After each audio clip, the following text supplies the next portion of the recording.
একটা সন্তান যে কত বড় দায়িত্ব সেটা গুঞ্জনের প্রোগ্রামেই আমি টের পেয়েছিলাম।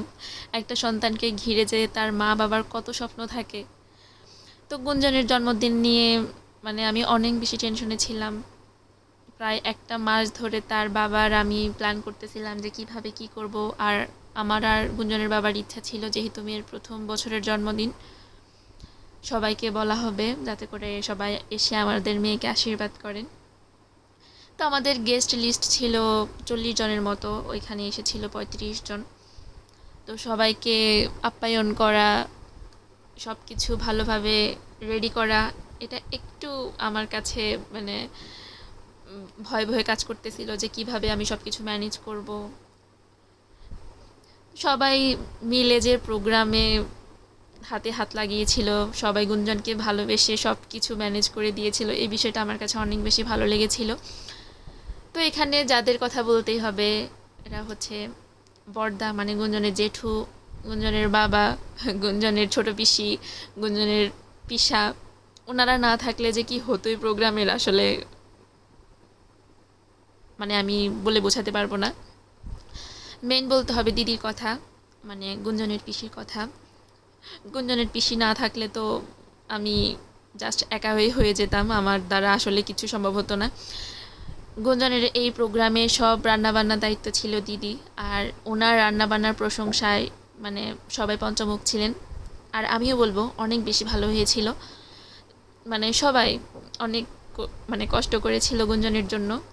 আর এটা হয়েছিল অবশ্যই গুঞ্জনকে ভালোবাসার কারণে। সবাইকে অনেক অনেক ধন্যবাদ যে গুঞ্জনের প্রোগ্রামটা এত সুন্দরভাবে হওয়ার পিছনে এই মানুষগুলো ছিল।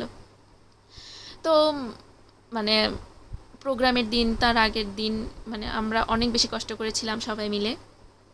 আর এখানে হচ্ছে আমরা গুঞ্জনের জন্মদিনের কেকটা তার আগের দিন অর্ডার করেছিলাম। এটা ছিল হচ্ছে ভ্যানিলা আর ছিল চকলেট কেক। আমরা চেয়েছিলাম যে যাতে সবাই গুঞ্জনের কেকটা খেতে পারে।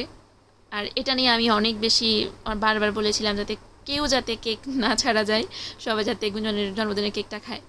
তো এমনটাই হয়েছে। আর এদিকটা আমার অনেক বেশি ভালো লেগেছিল। আর গুঞ্জনকে যে ড্রেসটা পরিয়েছিলাম এটা দিয়েছিল তার বড় পিসি, গিফট করেছিল। আর গুঞ্জনের বড় পিসিরা ছিল না, এদিকটা আমার অনেক বেশি খারাপ লেগেছিল। যদি গুঞ্জনের বড় পিসিরা থাকতো তাহলে আরও অনেক বেশি ভালো লাগতো। তো সব মিলিয়ে বলবো প্রোগ্রামটা অনেক বেশি ভালো কেটেছিল, সব ভালো হয়েছিল। আর যেটা আমার কাছে একটু কষ্ট লেগেছিল, সব শেষে হচ্ছে আমার মেয়ের সাথে আমার একটাও ছবি নাই, কোনো ভিডিও নাই। মানে কোনো ভিডিও ক্লিপই আমি নিতে পারি নাই কাজের জন্য। স্বাভাবিক, আমাদের ঘরে গেস্ট, মেয়ের প্রোগ্রাম, এটা আসলে অস্বাভাবিক কিছু না। আর গুঞ্জন তার জেঠুর কোলে গেলে আমাদের কাউকেই চিনে না, এমনকি আমাকেও চিনে না।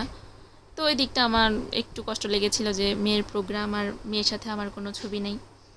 তো সবশেষে বলবো প্রোগ্রামটা আসলে ভালো কেটেছিল। আর আমার মেয়েকে কেমন লেগেছিল অবশ্যই আপনারা কমেন্ট করে জানাবেন। সবাই ভালো থাকবেন।